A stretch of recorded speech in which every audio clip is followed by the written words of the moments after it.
This is attorney Alan Tysinger with a video about a question I often receive. Can I sue my employer for injuries sustained on the job in Texas? And the answer depends on whether or not your employer has workers' compensation coverage at the time of the injury. If your employer has workers' compensation coverage, then you may not recover anything except workers' compensation, monetary, and medical benefits.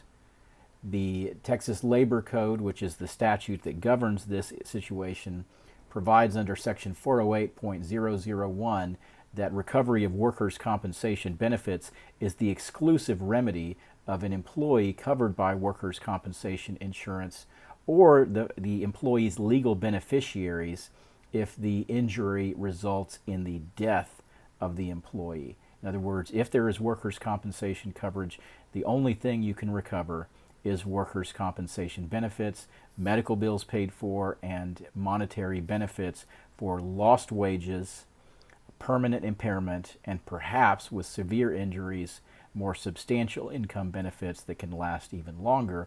But that's going to be covering 98% of injuries out there.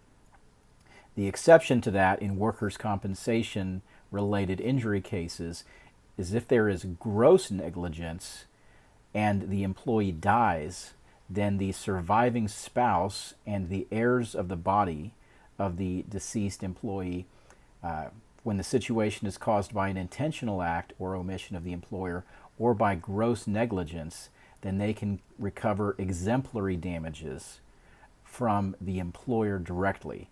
Now, what does gross negligence mean? Gross negligence refers to a very heightened situation of negligence on the part of the employer.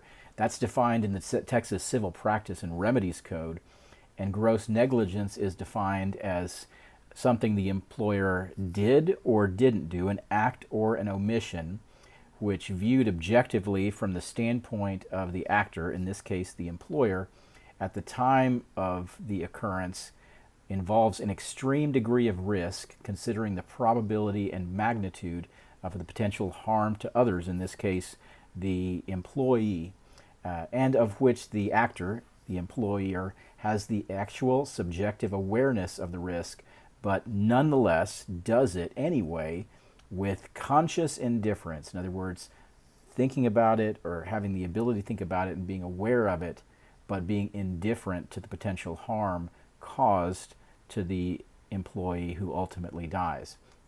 So gross negligence can result in the recovery of exemplary damages for the surviving spouse and heirs of the body. Now, if the employer does not have workers' compensation insurance, the employer can be sued for injuries that occur on the job. But you can't simply sue the employer because you were hurt. Let me state that again. You can't simply sue the employer just because you were hurt. Not every case involves liability on the part of the employer for the injury sustained by an employee.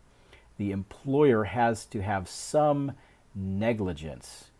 Either the employer as employer, in other words, supervisors, owners, etc., or a co-employee contributes in some way through some fault to the injury sustained by the employee.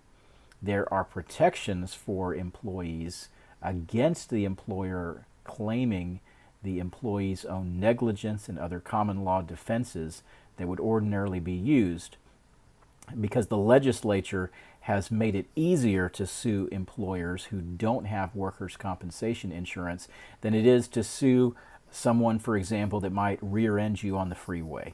The employer owes a special duty to the employees because the employer has control over the details of the workplace and the work activities of the employee.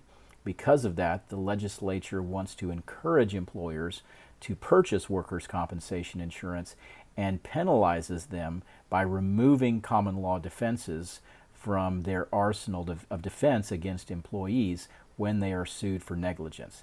But that still means you have to prove negligence on the part of the employer. That means you have to prove that the employer had a duty towards you as the employee, which is generally pretty easy to prove that they had a duty, but The specifics of what that duty was in relation to the injury is another matter. In other words, what duty did they breach? You have to prove breach. In other words, they broke the promise of providing a safe workplace. How did they break it? Then you have to show that that duty that was breached actually resulted in the injuries claimed. If you can't prove those things, then you can't win a case against your employer for negligence causing injuries on the job, even when they don't have workers' compensation insurance. But it's important to consult with an attorney to determine what your remedies are. Does your employer actually have workers' compensation insurance, or is it a federally designated ERISA plan that does not provide the protections of workers' compensation coverage? And can the attorney develop a plan to show that the employer was somehow negligent in causing your injuries?